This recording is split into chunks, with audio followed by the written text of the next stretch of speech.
In this section, we want to start off by reviewing some foundational math topics that will help us refresh and review as we build up to more complicated topics in this course throughout the semester.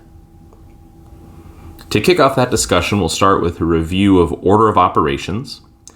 There are various different methods for memorizing and understanding how the order of operations work. One of the most common is the acronym PEMDAS. Or if you convert that into words, please excuse my dear Aunt Sally. That's one of the common memory devices to remember that. But it tells us that order of operations starts with P for parentheses, then E for exponents, M for multiplication, D for division, A for addition, and S for subtraction. One of the tricks to this, though, is understanding that multiplication and division actually happen at the same time from left to right. And then similarly, addition and subtraction happen at the same time from left to right. For me personally, I like to shorten this acronym to just PIMA. Please excuse my aunt. It's a little bit less to memorize. Doesn't really matter how you memorize it, as long as you get this order down or refresh this order in your mind if you already had that memorized in the past. And keep in mind that important step that multiplication and division happen at the same time from left to right. Addition and subtraction happen at the same time from left to right. Looking at a few examples, in the first case we have 4 plus 6 minus 10 divided by 2. There are no parentheses, there are no exponents. So our very first step will be this division step to take 10 divided by 2. We can rewrite the problem as 4 plus 6 minus, and then 10 divided by 2 will become 5. Now our only remaining operations are addition and subtraction, so we'll complete those steps from left to right. Our first step will be taking 4 plus 6 to get 10. And then our last step will be that subtraction step where we take 10 minus 5 to get 5.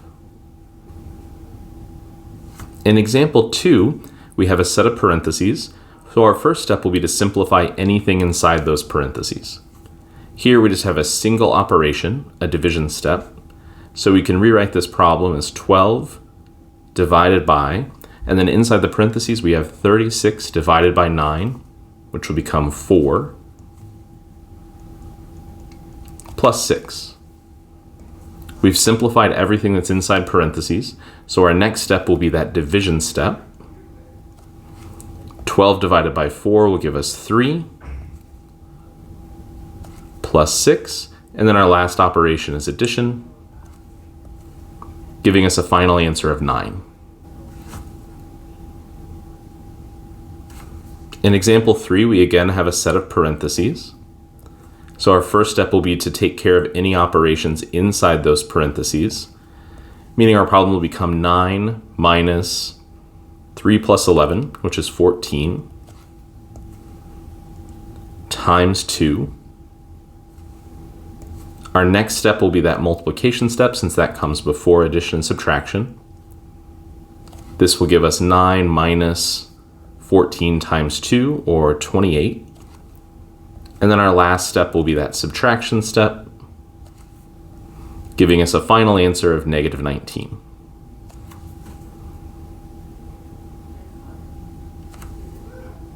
In example 4, we have an exponent.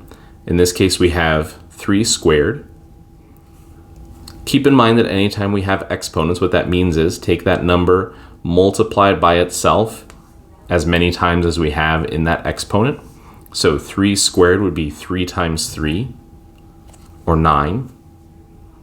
So our problem will become 9 minus 18 divided by 9. Then our next step will be that division step. We'll take 9,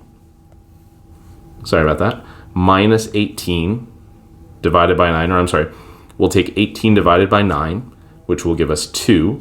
So our problem becomes 9 minus 2. Sorry about that again.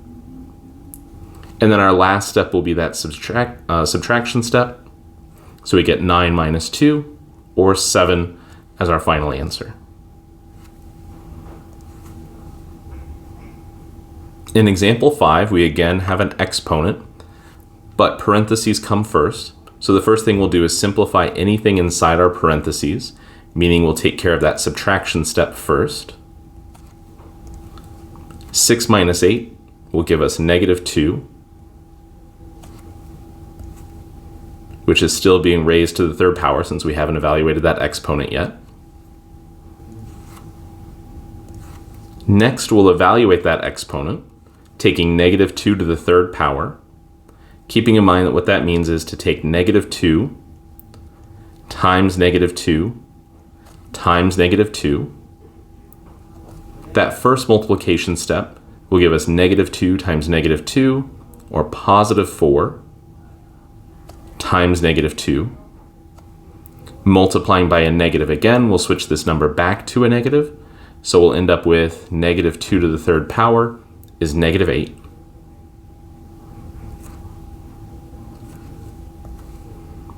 So our problem will become 18 plus negative 8, which we could rewrite. It's exactly equivalent to 18 minus 8. And then our last step is this subtraction step, giving us 10 as a final answer.